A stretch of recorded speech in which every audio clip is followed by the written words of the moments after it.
Isang magandang umaga po sa inyong lahat. Ito po ang inyong lingkod, si Pastor Ruel Camia po mula po dito sa Winnipeg, Manitoba, Canada, para po sa ating pag-aaral ng salita ng Diyos ngayong umaga. Welcome po sa Tinig ng Pag-asa.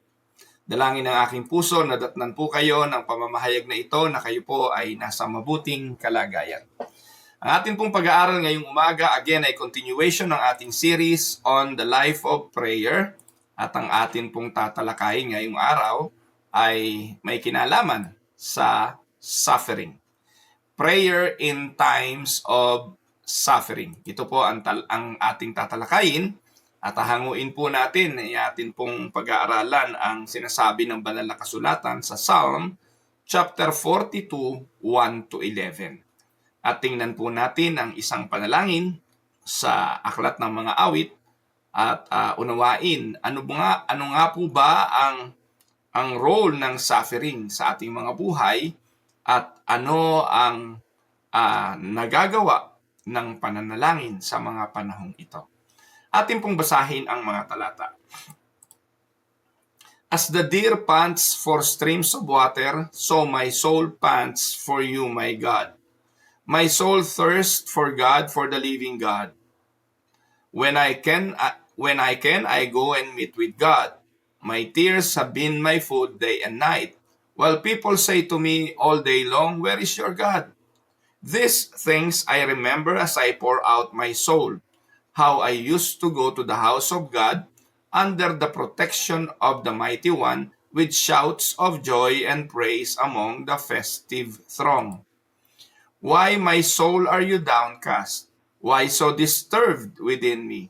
Put your hope in God, for I will yet praise Him, my Savior and my God. My soul is downcast within me, therefore I will remember you from the land of the Jordan, the heights of Hermon, from Mount Mizar. Deep calls to deep in the roar of your waterfalls, all your waves and breakers have swept over me. By day, the Lord directs His love. At night, His song is with me, prayer to God of my life. I say to God, my rock, why have you forgotten me? Why must I go about mourning, oppressed by the enemy? My bones suffer mortal agony as my foes taunt me, saying to me all day long, where is your God? Why, my soul, are you downcast? Why so disturbed within me? Put your hope in God, for I will yet praise Him, my Savior and my God. Pagpalainawa ng Panginoong Diyos ang pagkabasa at pagkadinig ng Kanyang mga banal na salita na sa araw na ito'y ating pagbubulayan. Ano ang theme ng pag-aaral natin ngayong umaga?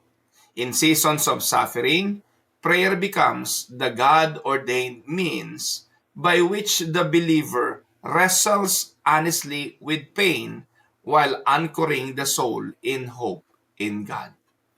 Ang pagbubulay-bulay na ito ngayong araw ay tatalakay sa katotohanan ng bawat isa'y dumadaan sa mga pagsubok ng buhay. Iba't iba. May mga pagdurusa tayong dinadanas. At ang panalangin ay paraan ng Diyos para tayo ay makipagbuno sa pakikipag-usap sa Diyos sa mga panahong ito ng ating pagdurusa. Pag alam mo na ikay nasa karamdaman, hindi po ba ang pagdaing ang siyang nagiging resulta nito? Napakahirap dumaing sa kawalan.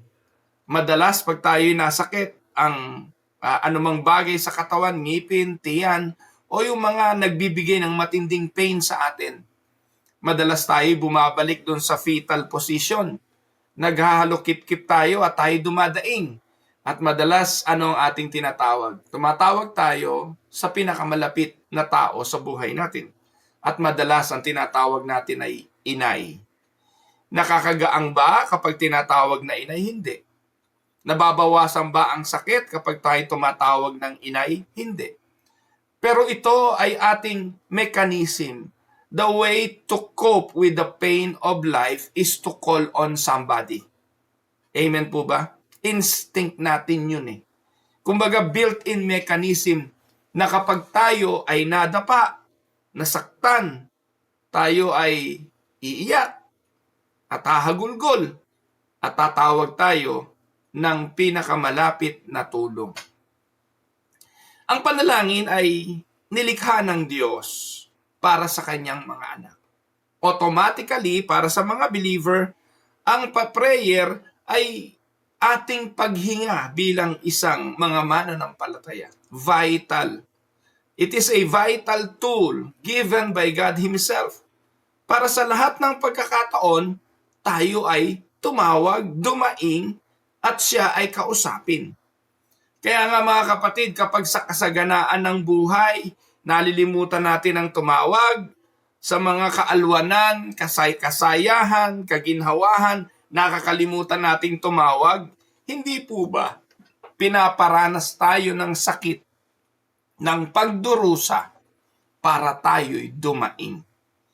And therefore, on that note, pag dumating tayo talaga doon sa nalimutan na natin kung saan nanggaling ang lahat, kung saan nanggaling ang buhay, kung maayos lahat ang takbo nito, minsan pipitikin talaga tayo para man lang kahit papaano sa pamamagitan ng pitik, ma-realize natin na kailangan nating dumaing. Now, why prayers or why prayer? Itong una nating sasagutin ngayong umaga. Why prayer matters most in suffering? Bakit ang panalangin ay napakahalaga pagdating sa panahon ng pagdurusa?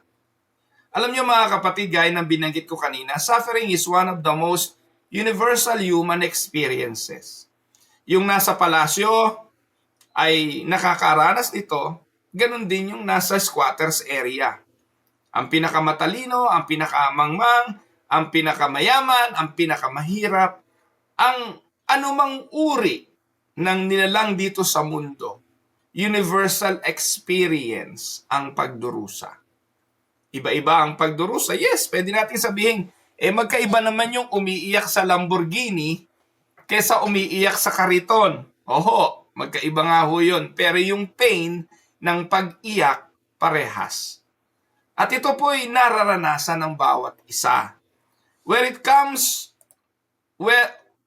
it comes from the loss of a loved one, sickness, persecution, even unanswered prayers or depression, itong mga prolonged trials or suffering, it will test not only the emotions of a person, but even what he believes. Amen po ba mga kapatid? Ang mga pangyayari sa buhay natin, lalo yung hindi natin naiintindihan, lalo yung mga pangyayaring itetest yung ating katatagan. Ito mga kapatid ay hindi lamang sumusubok sa emosyon, sa damdamin, kundi sinusubok din ito ang ating pinaniniwalaan.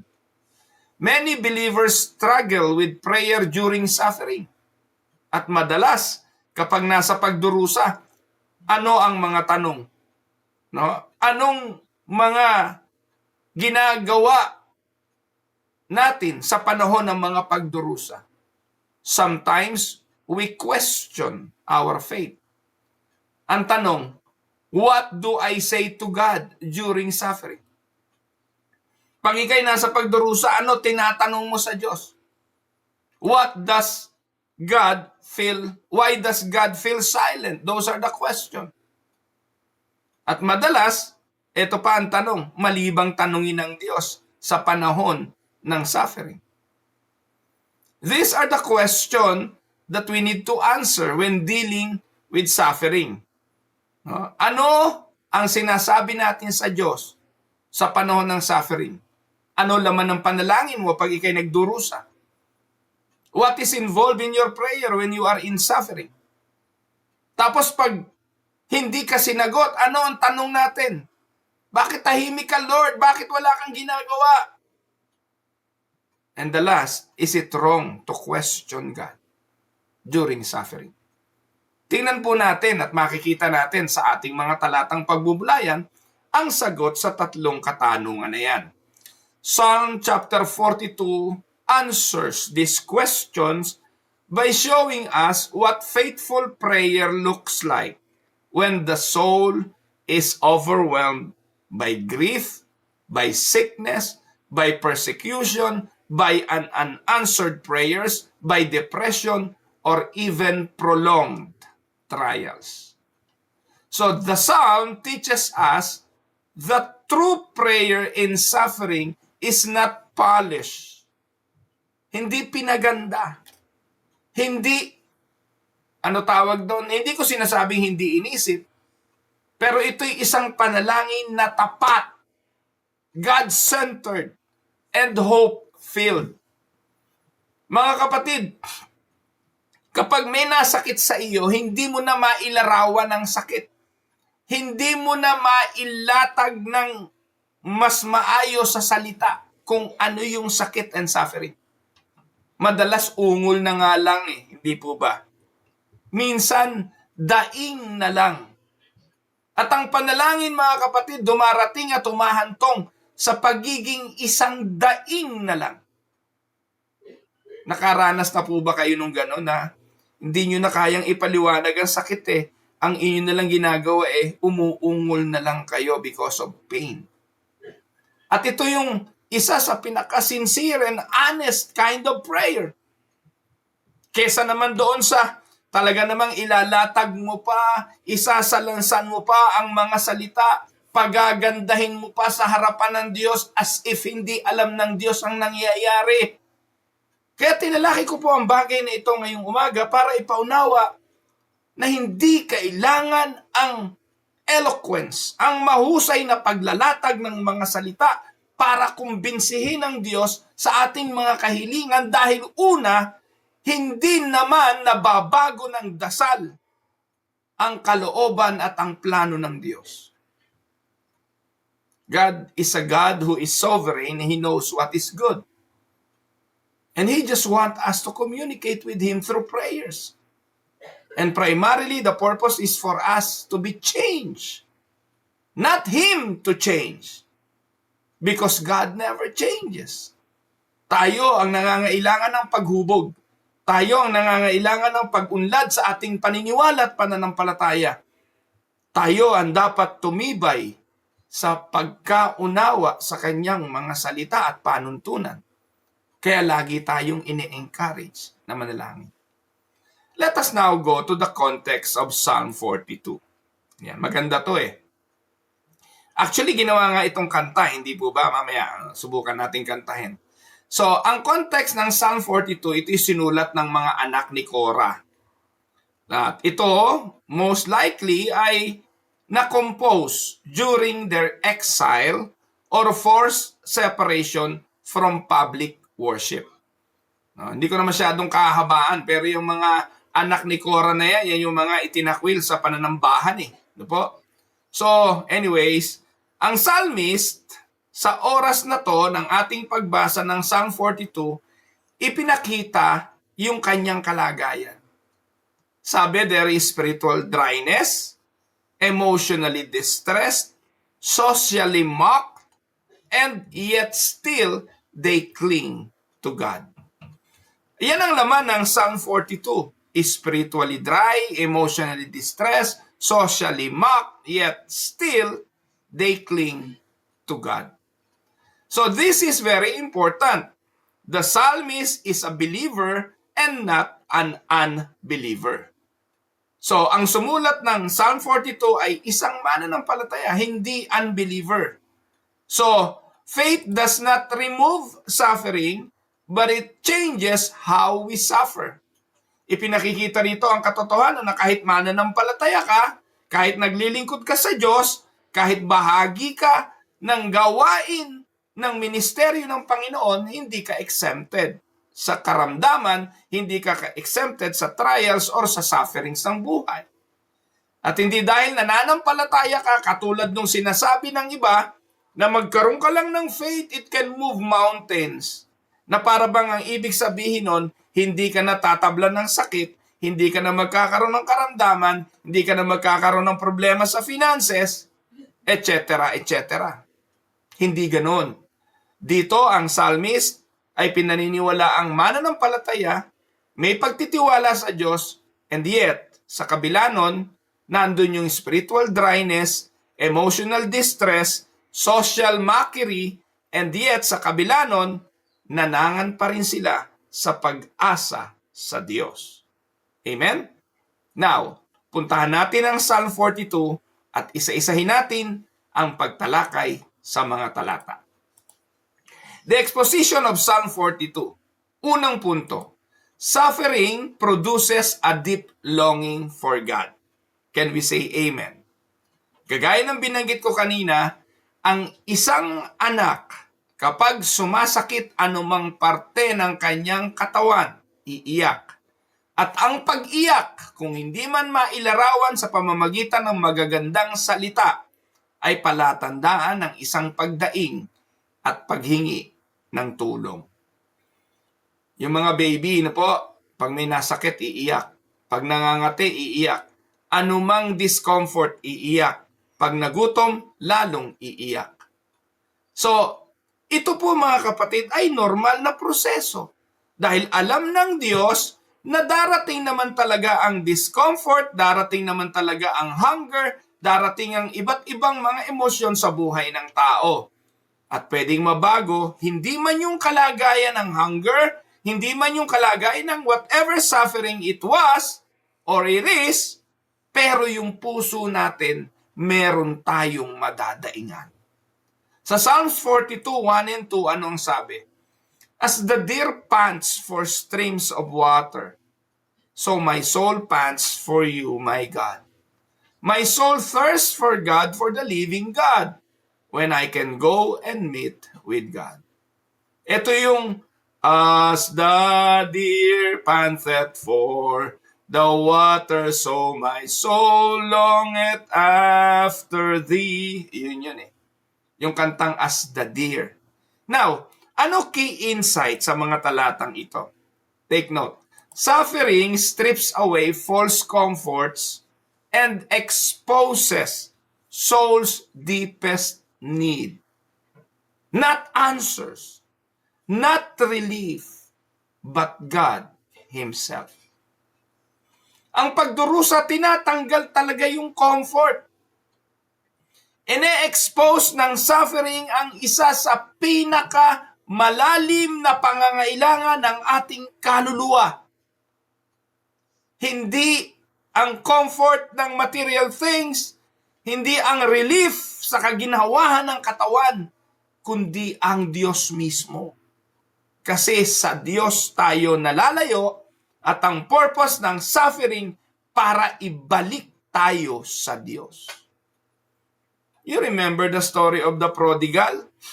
Yung bunso, kinuha yung kanyang mana, inubos, hanggang sa isinagad ng Diyos sa matinding suffering.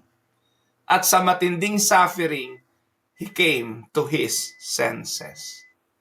And sometimes, or not sometimes, most of the time, ito layunin nun. Kaya ang salmista, sabi niya, katulad ng tupa na naghahangad ng tubig, ganun din ang aking kaluluwa sa aking Diyos.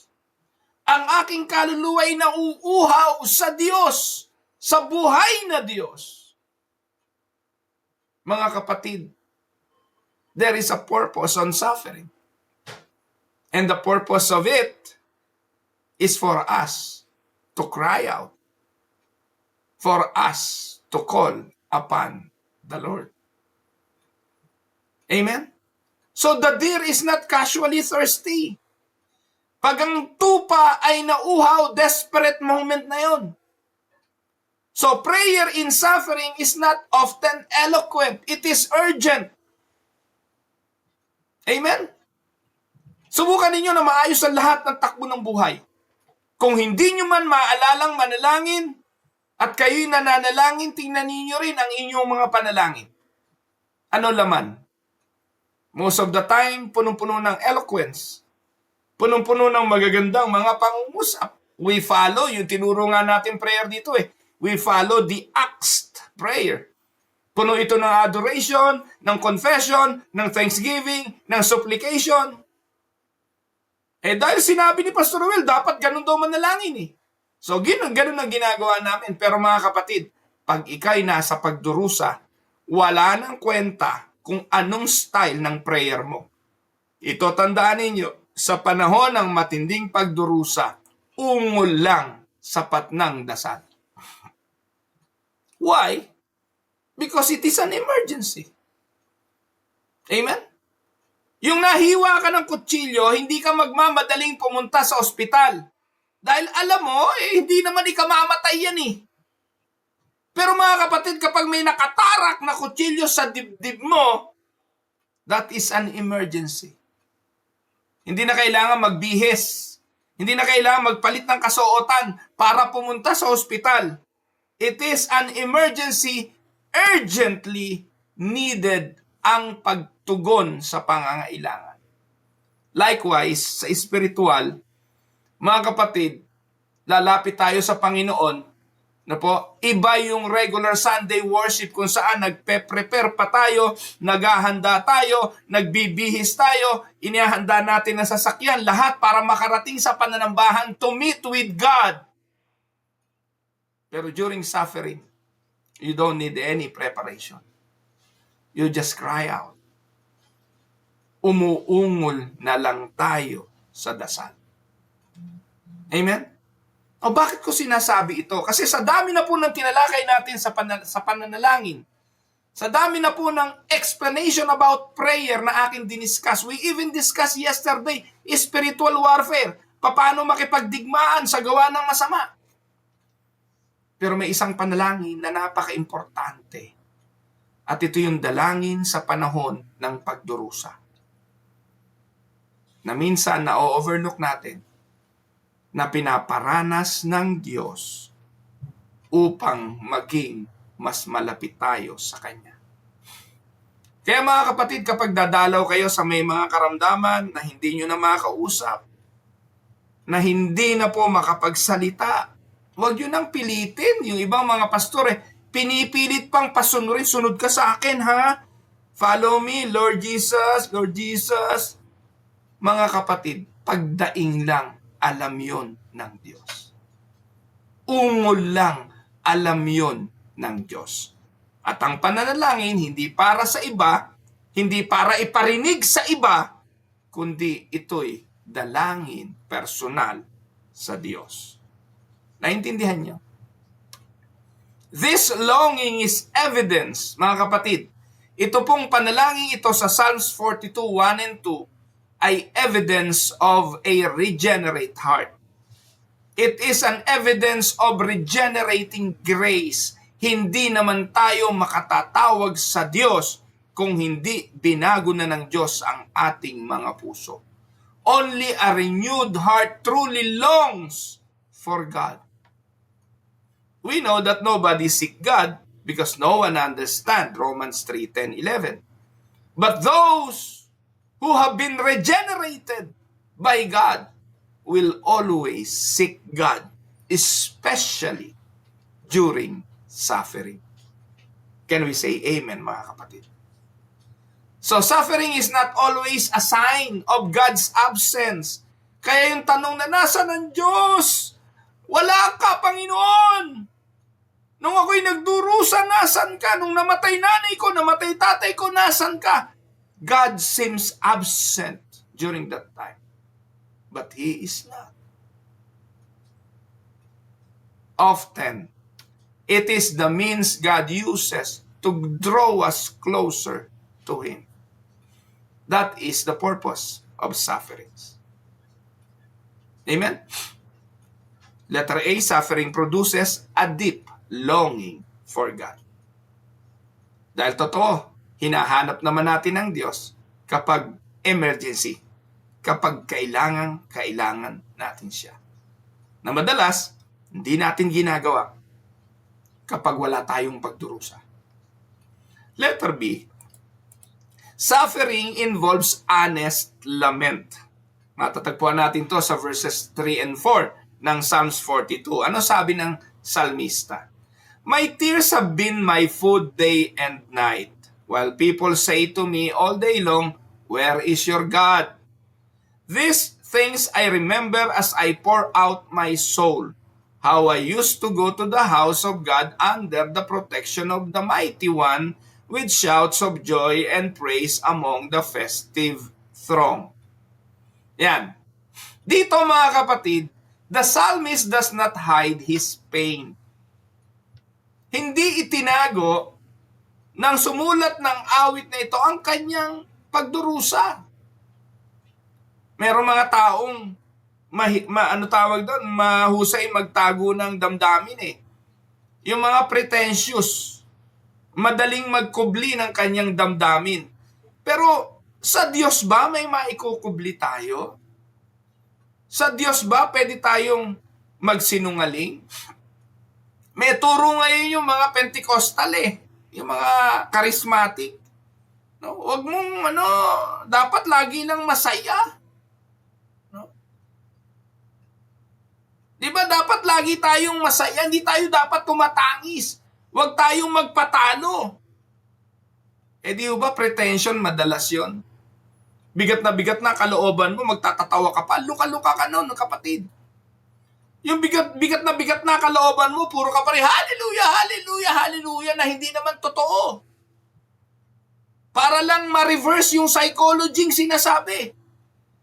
Ang usapin ng pagdadasal at ang usapin ng pagtawag sa Diyos ay hindi reverse psychology tinuturo ng mga pastor na hindi totoo. Ang emosyon ay totoo, ang damdamin ay totoo, at kung kailangang umiyak, dapat umiyak. At dito, ang psalmist hindi itinago ang kanyang sakit, bagkus he weeps constantly. Ano sabi sa verse 3? My tears have been my food day and night. Unawain niyo po yon. Nakakain na ho ba kayo ng luha? Pero dito sinabi ng psalmist, my tears have been my food day and night. Ano ibig sabihin nun? That is the regular activity of his life. Di ba regular activity ng buhay natin, kumain ng kumain, almusal, merienda, tanghalian, merienda, hapunan, midnight snack. That is the regular thing of life. And here, ano naging regular na buhay ng sumulat ng psalmist? Weeping, lamenting, pagtangis. He remembers better days. Well, this is good also. Ito maganda nung meron kang memorya ng mga magagandang sandali mo sa Panginoon. Yung magandang patotoo ng buhay kung saan ikaw ay sinaklolohan ng Diyos, nag-provide ng Diyos ng mabuting bagay, nagpadala ng mga tulong sa iyong pangangailangan. Dapat ito'y nakarecord sa ating mga isipan at ating pinasalamatan dahil sa panahon ng pagdurusa, pwede nating balikan. Dito ang sabi ng psalmist, I used to go to the house of God under the protection of the Mighty One. Kung nagdurusa man siya ngayon, ang pagkain niya ay pagtangis at luha araw-araw, eh naaalala niya rin the good old days. No? Pero sa kabila ng lahat ng ito, the psalmist feels spiritually displaced. May mahalagang theology na dapat nating maintindihan sa bagay na ito. Una, Bible does not forbid lament. Hindi pinagbabawal ang pagtangis. Hindi palibasa iyak ka ng iyak, mahinang nilalang ka. Kasi sa atin mga kapatid, ang akala natin ang pag-iyak ay kahinaan. Kapag umiyak ka na, ikay sumusuko. Pero mga kapatid, ito ang tanong. Ang pagsuko ba'y kahinaan? Hindi. Madalas ang tao, dahil sa kanyang kayabangan, dahil sa kanyang pagmamataas, huling bagay ang pagsuko. Kaya para sa Diyos, ang pagsuko'y hindi madali. Ang pagsuko ay kalakasan. And when we cry out to the Lord in lament, it is us honestly putting ourselves in the hands of the Almighty God. Lament is faith expressing pain. Listen, that is the definition of lament. Faith expressing pain, and not unbelief, rejecting God. Kapag ang sanggol ay umiyak na ng inay, inay, ibig sabihin nun, ang kanyang pagtitiwala ay nasa kanyang ina.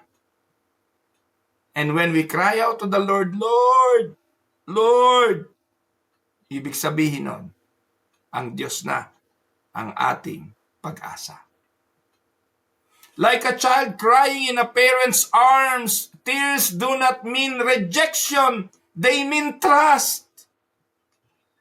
Kaya praying in suffering must be honest. God invites His people to bring tears, to bring confusion, to bring our grief before Him. Amen? Letter C. Suffering often includes spiritual depression. Psalms 42:5 and 6. Sumunod na talata, ano sabi? Why, my soul, are you downcast? Naku, depressed na yan. Why so disturbed within me? Put your hope in God, for I will yet praise Him, my Savior and my God. My soul is downcast within me, therefore I will remember you from the land of the Jordan, the heights of Hermon, and from Mount Mizar. Let us notice something very crucial, mga kapatid. The psalmist here talks to himself. Saglit lang po, makatilala muna ko eh.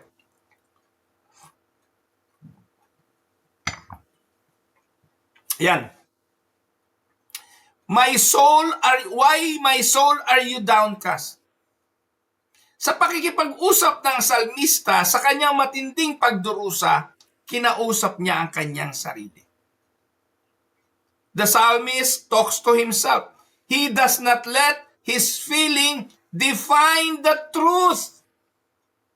Yung situation, mabigat. Yung kalagayan, mabigat. Yung kanyang kaluluwa, downcast. Yung kanyang sitwasyon, disturbed. Pero sa kabila nung kinakausap niya ang kanyang kaluluwa at ang sabi niya, ba't ka ganyan? Bakit ka ganyan?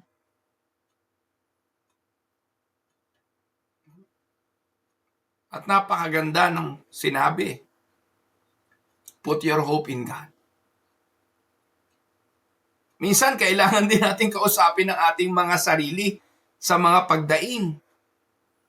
Kausapin natin ang ating mga sarili at turuan natin ang doktrina. Napakahalaga ng learnings, mga kapatid. Napakahalaga ng mga pangakong alam. Napakahalaga ng mga natututunan natin. Dahil ito mismo ang ituturo natin sa ating mga sarili sa panahon ng suffering. Hindi mo kailangan ng payo ng iba sa matinding pagdurusa. Minsan, ikaw lang sapat na. Payuhan mo sarili mo.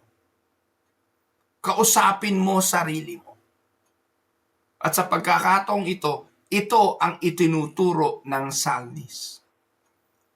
May mga taong hindi masyadong marami ang kanilang pwedeng lapitan para mag-confide. And I am one person, mga kapatid. Kahapon nagkukwentuhan kami mag-asawa. Ako yung isang tao na hindi marami ang pinagsasabihan ko ng aking damdamin. Hindi marami ang mga taong confidante ko when it comes to my secrets, my longings, even my sufferings. Meron kasi mga tao na talagang kailangan nila lagi yung may kausap, lagi nilang may kaut-utang dila. Laging merong kino-confidean ng kanilang mga damdamin. Pero hindi laging ganun eh. May pagkakataon na talagang wala kang masasabihan. At sa mga pagkakataong yon, payuhan mo sarili mo. Kaya napakahalaga na ang bawat mananampalataya deeply rooted sa Word of God. Deeply rooted sa mga pangako ng Diyos. Deeply rooted sa sinasabi ng Biblia. Dahil suffering often includes spiritual depression. You will be disturbed within. Anong gagawin mo? Downcast ang term na ginamit dito. Sa mga panahong ito, anong gagawin mo? At At yung psalmist, ano ginawa niya sa sarili niya? Pinaalala niya sa kanyang sarili ang kanyang karanasan sa Jordan, sa Hermon, sa Mount Mizar. So this is gospel wisdom.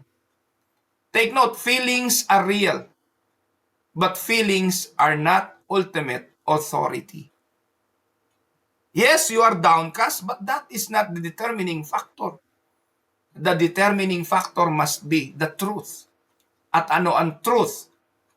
Na merong Diyos na pinapayagan ng lahat ng ito, sa Kanya tayo tumiwala. Amen, mga kapatid?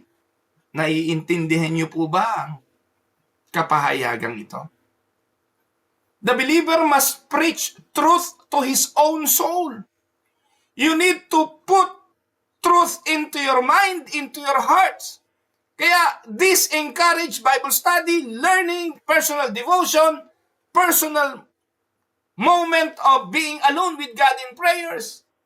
Dahil ito ang magpapalago at pag dumating ang sufferings, you can preach to yourself.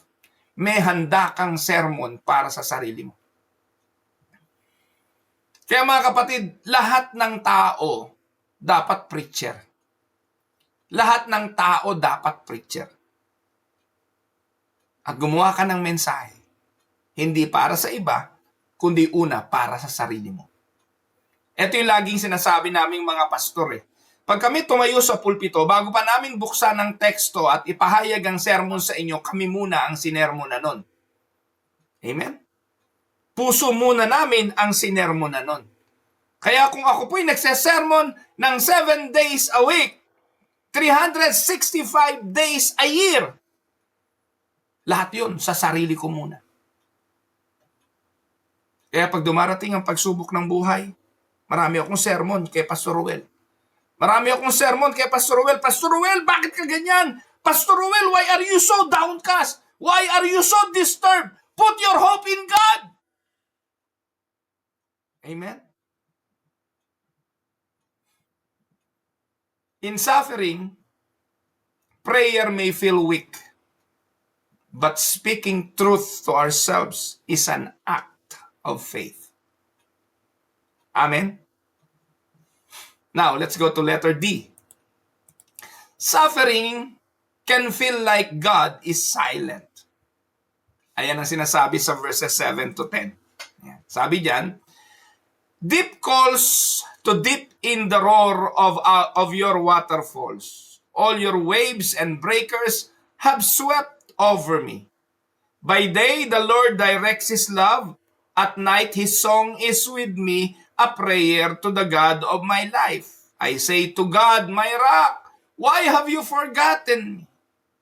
Why must I go about mourning, oppressed by the enemies? My bones suffer mortal agony as my foes taunt me, saying to me all day long, where is your God? So dito, the psalmist describes suffering as overwhelming, continuous, crushing. Yan po yung mababasa natin. Tindi, di po ba? Yan ang dulot ng suffering.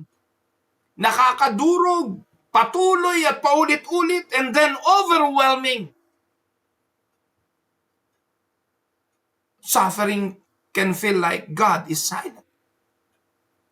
Yet, sa kabila ng lahat ng ito, ang psalmist, he still calls upon God.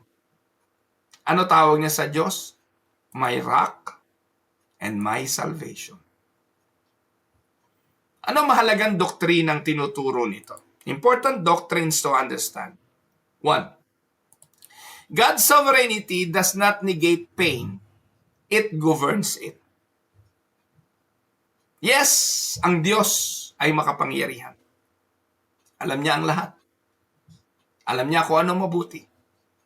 Pinahintulot niya ang pagdurusa, yes. Pero alam niya may tinutupad itong layunin. It is God who governs all the things in life. Even when God feels distant, God remains faithful. Even when God feels distant, He remains present. Even when we feel God is distant, He remains sovereign. Yan ang katotohanan. Kaya bilang application mga kapatid, prayer in suffering does not always remove pain, but it keeps us connected to the God who carries us through it. Amen? Ang panalangin, letter E. Suffering prayer ends with hope in God. Verse 11, why my soul are you downcast? Why so disturbed within me? Put your hope in God, for I will yet praise Him, my Savior and my God. Mga kapatid, this is not denial. Akala ho natin kapag nasa pagdurusa tayo, ipagpilitan lang natin, positive thinking lang yan. Okay na, no. Suffering prayer ends with hope in God. Ito pa rin yung panalangin, not my will but your will be done. Sa kabila ng aking soul are downcast, ang aking puso'y disturbed, I will still put my hope in God. This is defiant hope. The psalmist still suffers, hindi naman nawala. Still hurts, hindi nawala sakit. And still waiting. But the psalmist anchors his soul in future grace. Alam ng salmista, lilipas din ang lahat. At ang pag-asa ay nasa Diyos. Our hope is not in circumstances changing. Our hope is in God's unchanging covenant faithfulness. Can we say amen? Ulitin ko, maganda to mga kapatid. Our hope is not in circumstances changing. Pwedeng hindi mawala ang suffering, pwedeng hindi mawala ang kirot, hindi mawala ang paghihintay. Pero meron tayong pag-asa na padating. At ito ay sa hindi nagbabagong katapatan ng Diyos. Great is thy faithfulness. Now, bago ko wakasan ang pag-aaral na ito, let us go to the biblical examples of prayer in suffering. Ay, wala tayong mapupulot. Makikita sa Bible kung hindi ang tao talagang bihasa dito. Sino nasa isipan ninyo? Sige nga, patype kung sino nasa isipan ninyo. At kung nga nasa isipan ninyo si Job, tama kayo. Job 13:15, ano sabi ni Job? Though he slay me, yet I hope in him. Look at that. Ano sabi? Kahit patayin niya ako. Alam niyo mga kapatid, yung word na slay, no? Ayaw natin gagamitin yan. Ang galing yan ni Cristel. Tama, si Job. Pero ano sabi diyan? Kahit katayin niya ako, magtitiwala pa rin ako sa kanya. Job, question God. Sinabi niya sa Panginoon, ba't pa ako pinanganak? Para din yung salmista. Why my soul are so downcast? And yet, yung prayer niya, tinapos niya saan? I will still hope in Him. Mga kapatid, hindi ho masamang maglupasay. Hindi ho masamang magngangalngal. Hindi ho masamang tumangis. Pero sa kabila ng lahat ng iyon, ilagay natin sa kamay ng Diyos ang ating pag-asa. Job questioned God but he never abandoned Him. Sabi ng kanyang asawa, sumpain mo na ang Diyos para tapos na. Sumpain mo na ang Diyos nang mamatay ka na. But Job never abandoned God. Sige pa nga, meron pa ba? Meron pa ba kayo nakikita? Maliban kay Job? Another example is Hannah. Ayan, si Hannah. 1 Samuel chapter 1, 10-16. In her deep anguish, Hannah prayed to the Lord, weeping bitterly And she made a vow, saying, Lord Almighty, if you will only look on your servant's misery and remember me, and not forget your servant, but give her a son, then I will give him to the Lord for all the days of his life, and no razor will ever be used on his head. And she kept on praying to the Lord. Eli observed her mouth.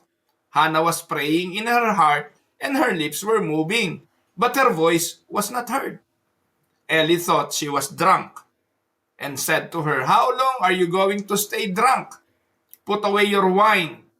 Not so, my lord, Hannah replied. I am a woman who is deeply troubled.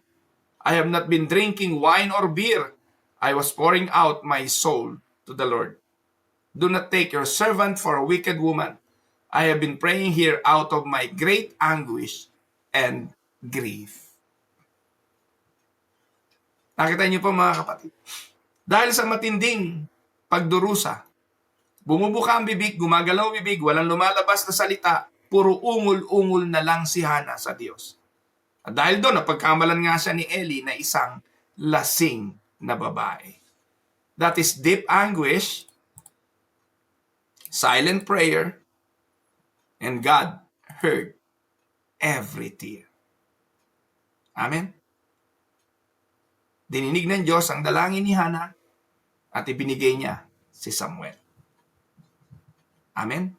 Now, another example. Dito na tayo sa ultimate. The ultimate example is no other than Jesus in Gethsemane. Luke 22:42, ano sabi ni Jesus? Father, kung pwede lang, let this cup pass before me, but not my will, but yours be done. Christ shows us that faithful prayer submits to God even when suffering remains. And this is very important. By putting our hope in God, it is like Jesus saying, not my will, but your will be done. Amen? Tama naman si Cristel, si David, si Elijah, they are also examples. Pero ito po yung nakita ko na fit because we saw the agony that they have. Opo. Si Elijah ay nagtatakbo pa yan nagtatakbo. Pero sa panahon na si Elijah lumabas na doon sa kuweba, hinanap niya ang Diyos. Saan? Hinanap niya doon sa mga visible places. Wala ang Diyos sa hulog, wala ang Diyos sa thunder, wala sa malakas na hangin, wala siya sa bagyo. Ang Diyos ay nasaan? Sa mahinang bulong.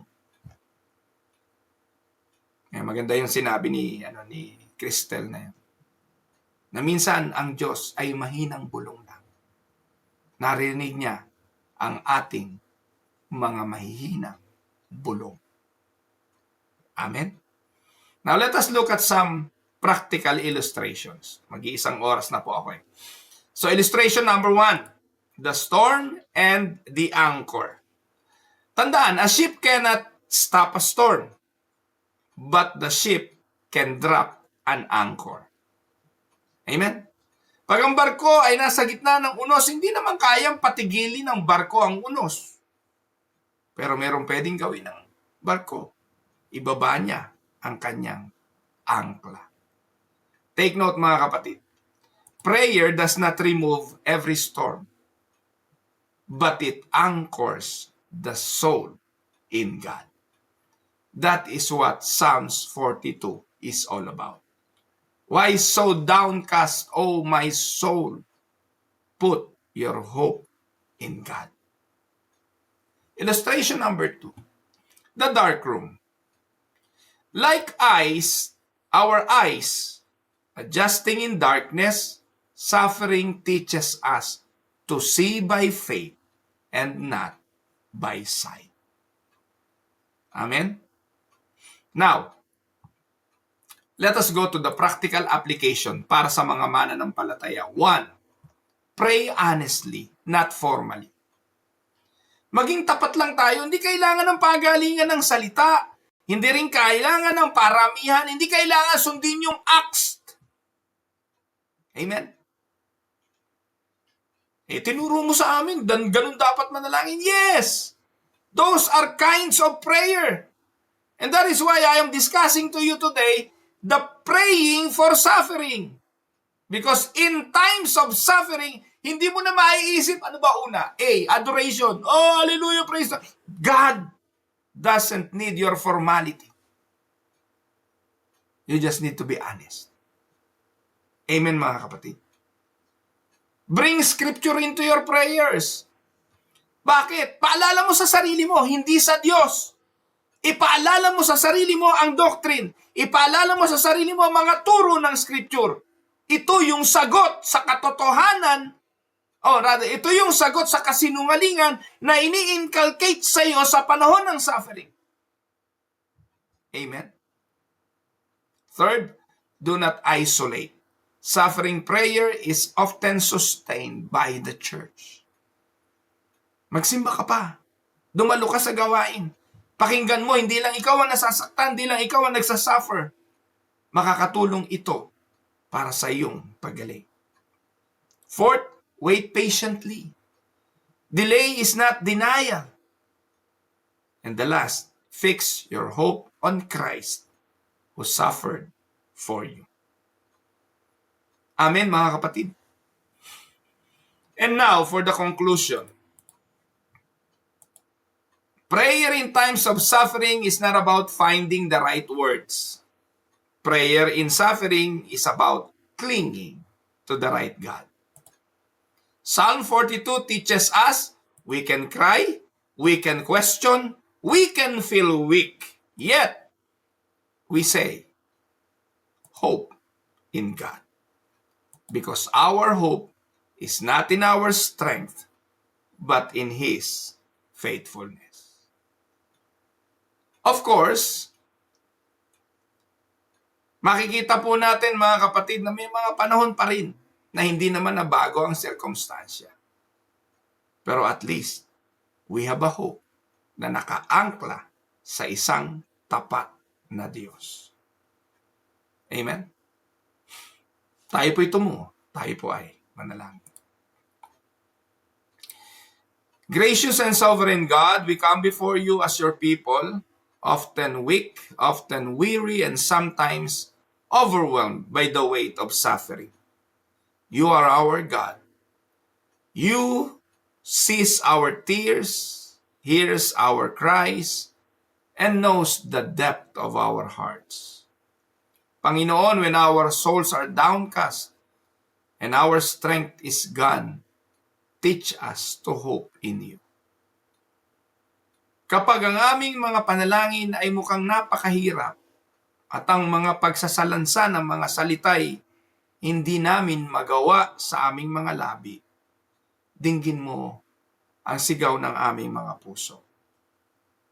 Help us to come to you honestly without pretense, trusting that you receive us through Jesus Christ, our great high priest. Ama, may you anchor our hearts in your unchanging promises. Guard us from despair, strengthen our faith in seasons of silence, and teach us to rest in your wise and loving sovereignty.